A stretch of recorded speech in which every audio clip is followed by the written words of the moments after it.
Standardised contracts and basic salary proposed for tour guides. Musharraf plans return to Pakistan and politics. And the US takes an early lead in Ryder Cup.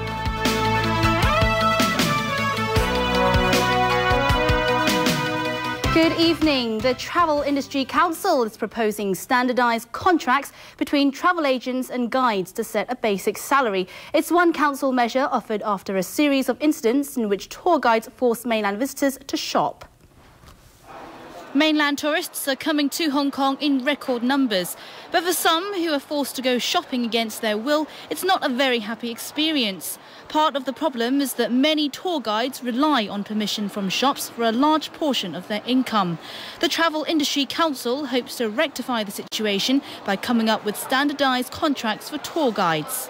So basically, I think the task force is considering about arranging a contract between the travel agent and the tour guide to make sure that the full remuneration and all the detail of the contract or what kind of work they are going to do for the agent is stipulated very clearly in the contract. The Council's task force has also set out several other measures. This includes a 30-point penalty system for travel agents and guides. If any forced shopping practices was found, for example, they could be deducted up to 5 points. If the guide's actions affect the reputation of the Hong Kong travel industry, up to 30 points will be deducted. Guides or agents who lose 30 points could have their licence revoked. The council also wants to introduce a system where only one tour guide is assigned to each group, so sightseeing and shopping would be overseen by the same guide. The basic salary would also be implemented.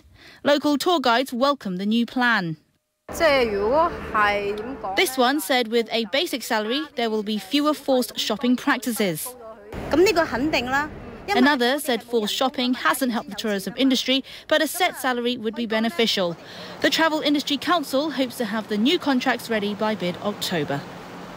Half of the respondents to a new survey said they believe the government's capital investment entrance scheme for migrants is contributing to high property prices in the tertiary. The DAB, which conducted the survey, is calling on the administration to raise the asset requirements of the programme. Marina Lam reports.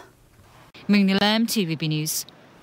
Japanese Prime Minister Naoto Kan wants to meet with Premier Wen Jiabao at an upcoming international meeting in Belgium. Relations between China and Japan have suffered recently over the disputed Diaoyu Islands. The Premier left Beijing today to begin an overseas trip. He'll attend the 8th Asia-Europe meeting and the 13th China-European Union summit in Brussels. The trip will take him to Greece, Italy and Turkey as well.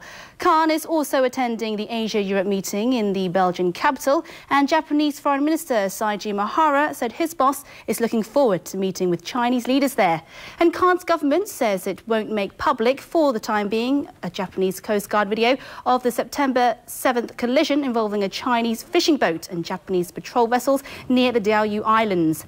Officials fear releasing the video would affect ties with Beijing. But Japanese right-wing groups have criticised Khan for failing to stand up to China.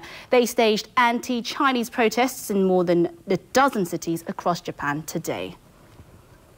A train crash in central Indonesia has killed at least 36 people and injured dozens, some of whom suffered severe burns and broken bones. One train was sitting idle at a station in central Java province when it was hit from behind by another train. The force of the crash knocked part of the train off the track and twisted debris littered the area.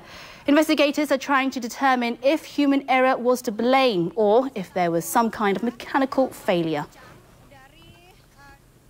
Pakistan's former military ruler, Pervez Musharraf, says he will return to the country to lead a new political party that will tackle corruption, fight terrorism and revive the economy. Musharraf also apologised for past mistakes. Legal problems may complicate his return, and there are doubts about whether he has enough support to launch a political comeback. James Legilia reports. James Legilia, TVB News. The United States has apologized for experiments in the 1940s in which prostitutes, prison inmates and mental patients in Guatemala were deliberately infected with sexually transmitted diseases. The experiments were conducted to test the drug penicillin. More from NBC News.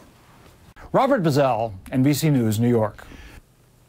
US President Barack Obama's chief of staff has resigned to run for mayor in his hometown of Chicago.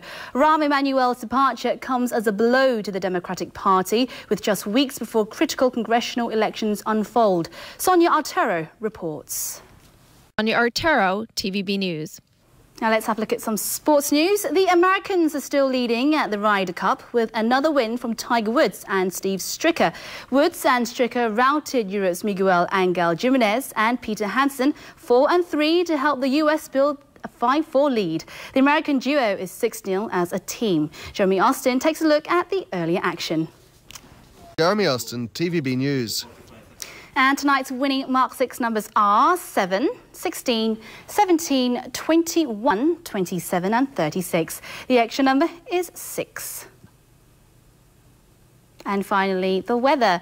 Sunny intervals during the day with a maximum temperature of around 29 degrees. The outlook slightly cooler in the following 2 days. That wraps up our late news. Thanks for joining us. Good night.